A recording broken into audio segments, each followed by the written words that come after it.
Hey guys, so this is the RT-R1 in-ear monitor. I've been using this for quite some time and I have come to love these. There are so many things that make the RT-R1 a definite keeper, but it's not perfect, so there are a few things that I noticed that they can definitely improve. So I'm going to state all of those and more. So sit back, relax, and let's talk about the RT-R1. Alright, so the RT-R1 comes in a neat medium-sized packaging, nothing too fancy here. Sliding off the outer cover and opening the box, we get some paperwork, numerous pairs of different size silicone ear tips, a very high quality oxygen-free copper cable that has 2-pin connectors on one end, and on the other end you have a 3.5mm audio jack.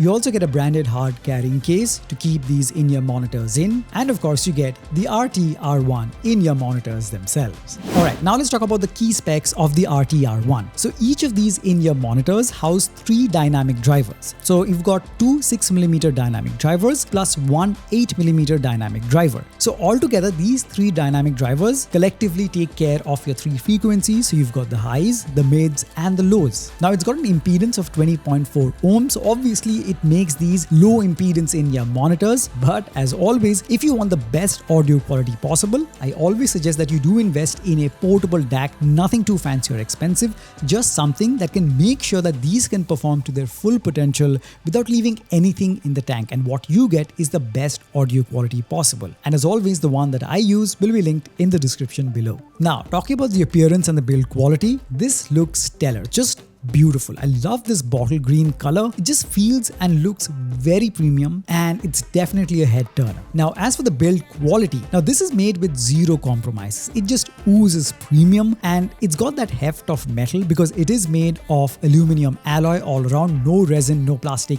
anywhere. It's got that matte finish, and because of that heft, it gives you that assurance of high quality and that it's going to last for years to come. And it's very ergonomic, gives a very nice fit. Even for my tiny ears, it was perfect. So there was no ear fatigue even for long listening sessions. And one more thing that deserves extra attention is the quality of the cable they've provided. Super high quality, detangles easily, and I'm so happy that they didn't cheap out on these.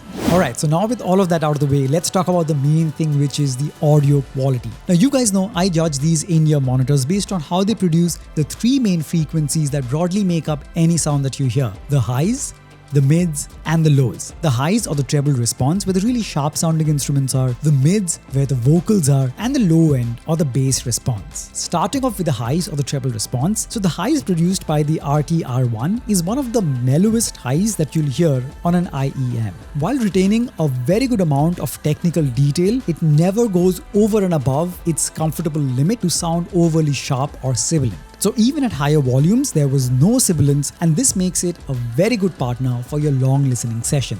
Now the spacing between instruments in the higher frequency range was very well preserved, and they sounded organic, especially snares and cymbals. Those sounded authentic. So the treble response was beautifully balanced, mellow and extremely pleasant. Next up, we have the mids where the vocals are. Now the mids play it very safe in the sense that they don't push the vocals too much forward, where it tends to sound shouty and hollow. Male vocals sound smooth, maintaining that natural tonality and warmth. But while the male vocals sound organic on the whole, personally, I would have wanted a bit more brightness so that the vocals sounded overall more lively. Now, stringed instruments like guitars sounded warm and rich. They weren't cluttered with the vocals. They were very well spaced out between themselves, and on the whole sounded quite organic. So the mids do a very good job, but at the same time, they play it safe. Maybe a bit too safe because, like I said, I would have wanted a bit more brightness for it to sound more lively. But hey, that could be just my personal preference, and you might enjoy the mellow rendition of the mid frequencies. And finally, we get to the low end or the bass response. Now, the bass response of the RT-R1 is evidently mid-bass heavy. So yes, you get plenty of the mid-bass slam, and it is thick and punchy. The bass remains well textured at all volumes, even very high volumes, without sounding distorted or muddy.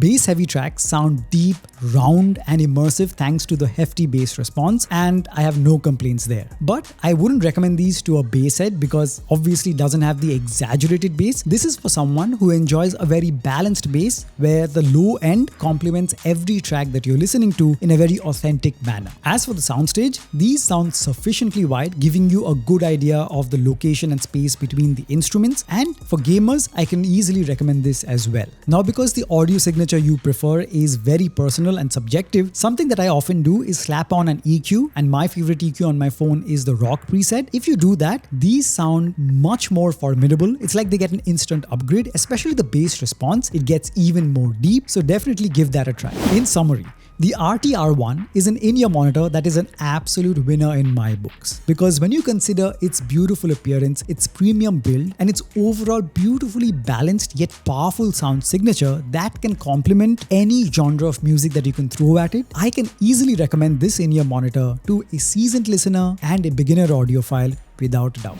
So there you have it, guys. That was my in-depth and unbiased review of the RT-R1 in-ear monitors. I hope you've enjoyed this. If you have any other questions regarding this, do hit me up in the comment section below. As always, the link to this product and other in-ear monitors and the DAC will be all given in the description below. I would really appreciate if you use those links to make your purchase. It will never cost you anything extra. That's a promise. But you guys will be helping me run this channel, and I can produce more such high quality and helpful content just for you guys. So thank you so much for stopping by. Make sure to smash the like button, subscribe if you haven't already, share this video, and as always, I'll catch you guys very soon in the next one. Cheers.